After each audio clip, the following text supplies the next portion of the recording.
পোলের হাট দুই একটা জানোয়ার আছে আইএসএফ এর, মাথায় টুপি দিয়ে ঘোরে, কালো মতো টুপি।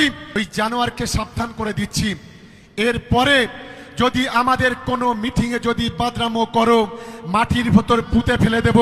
আটকাবার ক্ষমতা তোমার বাপ নৌসাদ, তোমার বাপ আব্বাস পারবে না। আমি পরিষ্কার ভাবে বলে দিচ্ছি।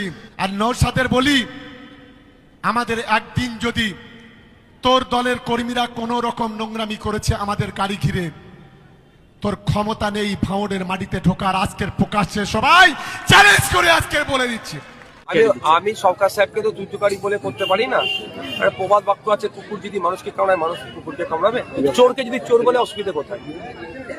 মমতা ব্যানার্জি দুর্নীতি করছে, মমতা ব্যানার্জিকে দুর্নীতিগ্রস্ত বলছে, প্রথম কথা। দ্বিতীয় কথা হচ্ছে, সাধারণ মানুষ যদি কাউকে চোর চোর বলে, এটা আমার দোষ।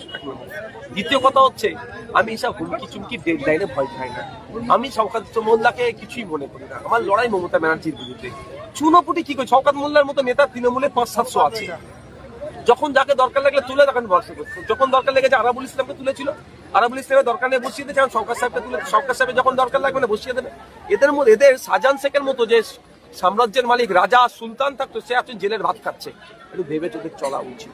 এটুকু শুধু বলে দিচ্ছি, আমাকে ডেড লাইন দিয়ে কোনো লাভ হবে না। 100 বার আসবো। আমি ক্যানিং এ যাবো 3 তারিখে, ক্যানিং পূর্ব বিধানসভায় 3 তারিখে যাবো। পারলে আমাকে আটকে দেখা।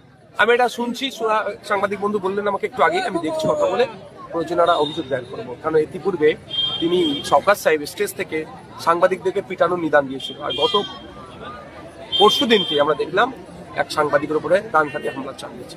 মেনে নেওয়া যায় না। সরকার সাহেব কি আইনের ঊর্ধ্বে নাকি? উনি কি পেয়ে গেছেন? মমতা ব্যানার্জি কি ওনাকে সব লাইসেন্স দিয়ে রেখে দিয়েছে? যদি মমতা ব্যানার্জি ওনাকে সব লাইসেন্স দিয়ে রেখে থাকে, তাহলে মমতা ব্যানার্জিকেও জবাব যাই হোক।